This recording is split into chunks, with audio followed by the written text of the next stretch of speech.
going to need to know about Greece. It's going to help this to make a ton more sense. Okay.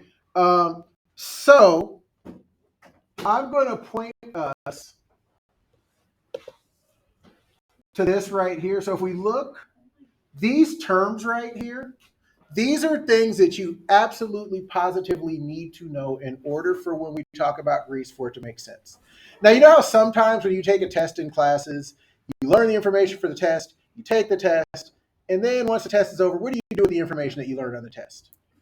You delete it out of your brain, right? Do not do that with these terms because we're going to be talking about these terms all throughout Greece and actually through Rome. So we kind of need to know what these words mean.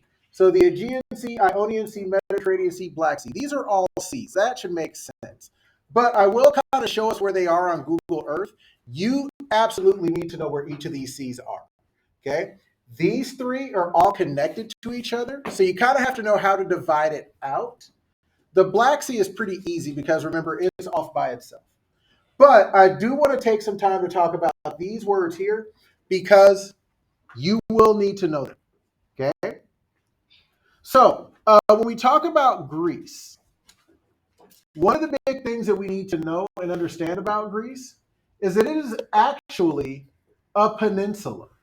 So if we look here, here's Greece, and Greece is actually a peninsula. Now, does anybody remember what the term peninsula means? Because it's something that you should have learned before. Yeah.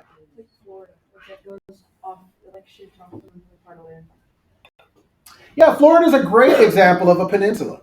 If you think about Florida, it's surrounded by water on almost all of its sides, but it's connected to the land on one side. So a peninsula is a landform that's surrounded by water on three or more sides, but it is not completely surrounded by water. Okay? So as long as it's touching some other land, it's a peninsula. Now, if we zoom out a little bit, you will see that Greece is actually a peninsula that's connected to an even bigger peninsula, right? So we've got this peninsula here where like Serbia and Croatia and all that sort of stuff is, because that's actually a peninsula on the continent of Europe, right? So Greece, if we zoom back in, oops.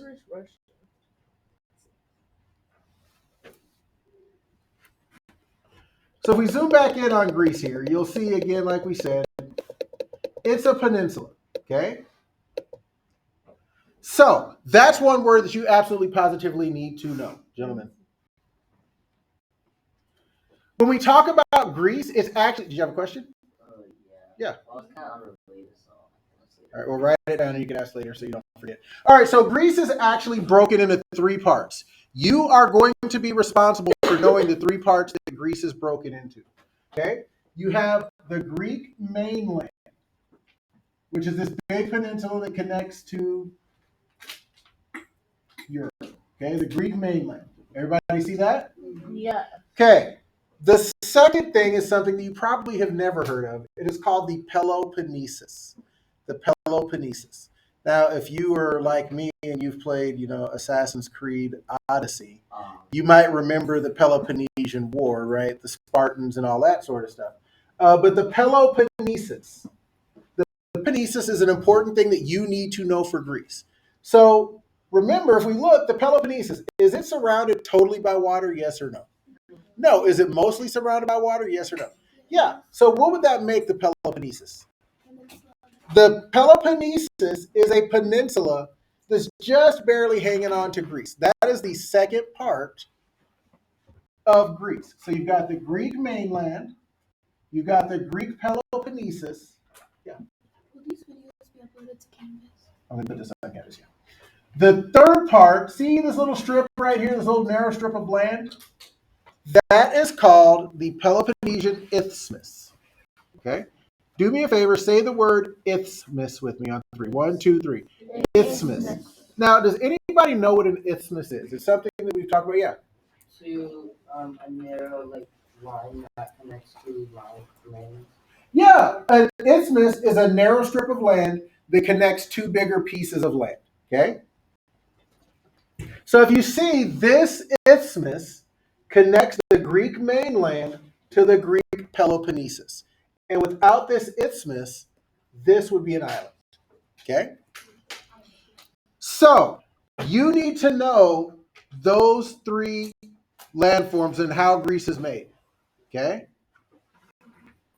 Once again, you've got the mainland, the Peloponnesus, Nathan, and the isthmus. Okay? Those three things you absolutely positively need to know. Okay? Also,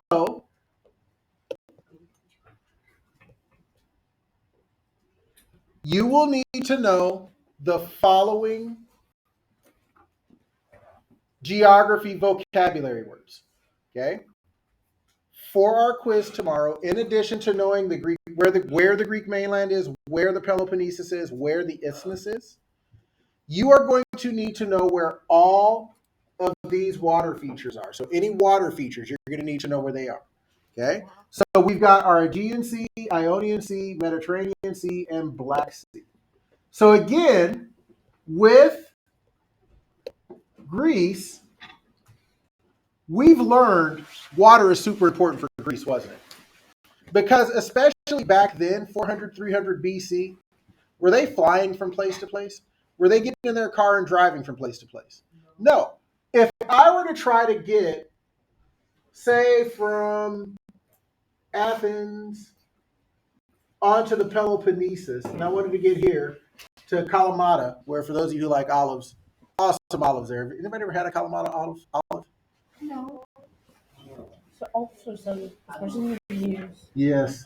So anyway, what's going to be the easiest way to get from one place to another in Greece? Is it going to be go over the mainland, or is it going to be to sail? Sail. Sail, because of all the mountains and the hills. Remember, for us, now we can drive on paved roads over mountains. We can get in an airplane and fly over mountains. For them, they had to take paths through the mountains. It didn't work very well. So they did a lot of sailing. So the seas were very important to them. Okay? So you've got to know the three seas. We've got the Ionian Sea on the west coast of Greece. It is the sea that separates Greece from Rome.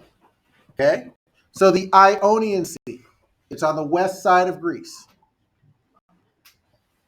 Right? It separates Italy and Greece. So remember, Italy looks like a boot. The sea, the water that's between Italy and Greece is the what? Everybody. Well, yeah, one person. I need everybody. What's the water feature between those two things? The Ionian Sea. Okay? The sea that you've probably heard the most of, because we've talked about it before in this class, is our Mediterranean Sea down here. So the Mediterranean Sea is kind of south of Greece. Okay? So the Mediterranean Sea is south of Greece. We've heard a lot about the Mediterranean Sea because remember, it's where the Nile River dumps into. It is also where the Fertile Crescent ended, right? And we'll talk about that in just a minute. Our third sea is the Aegean Sea. And this is the sea that's on the east coast of Greece. It separates Greece from the Asia mainland. Now, do you remember when we were talking about Mesopotamia? Yes. And we wrote down where Mesopotamia was. We colored in the land between the two rivers, between the Tigris and Euphrates. And then you took your green and you colored the Fertile Crescent green. And we said the Fertile Crescent went from one sea to another sea, or one big saltwater feature to another. What were the two saltwater features that the Fertile Crescent went to? Mediterranean Sea and the Persian Gulf, right?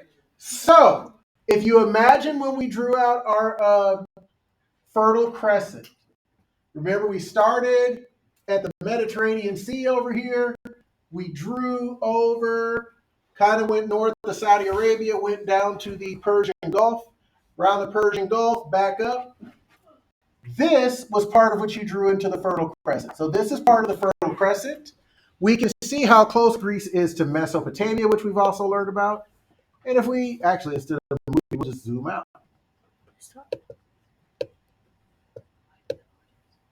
The water looks beautiful. Does. Right? So if we notice, what else do we see here? Egypt, right? So a lot of the areas that we've learned about so far are all right in this little area, right? We see our Nile Delta, we see our Nile River. Like I said, here's the Persian Gulf. So we've got our Fertile Crescent kind of coming over here, right?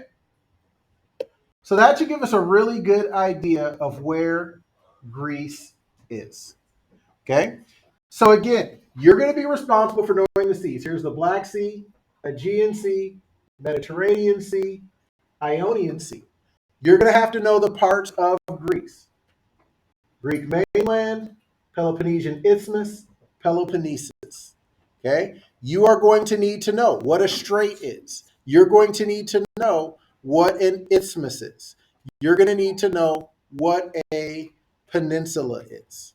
Okay? You need to know those geographic terms. Last big thing you're going to need to know for this quiz are important cities of ancient Greece. There are 4 cities that you're going to need to know where they are: Athens, Sparta, Corinth, and Thebes. Not thieves with the V, Thebes with the B. Right? You're going to need to know where those 4 cities are. On your canvas, if you go to modules and you go to geography of Greece, you will see a link to the Quizlet deck. The Quizlet deck has the vocabulary words, and the cards like show you where the water features are. There's a Quizlet deck card that shows you where Athens is, where Thebes, all that sort of stuff that gives you the definitions. So if you're studying that Quizlet deck, that will help you to get ready for this quiz. So our last 15 minutes of class, you will have to go through that Quizlet deck. You can look through the Quizlet deck and start studying and working on that. Any questions on what we're doing? Yes. First off, I didn't scream. I find it scary. Okay. Why did So why did I do that? Elliot, why did I do that? Yes, so it's from a movie, 300, which, by the way, don't ask me to watch 300 in class, 1, because it's super violent, and 2, because it's so historically inaccurate, it's not even funny. So, but it's from a movie. Exactly. It doesn't matter if we all sign a permission slip, because we're still not watching the movie.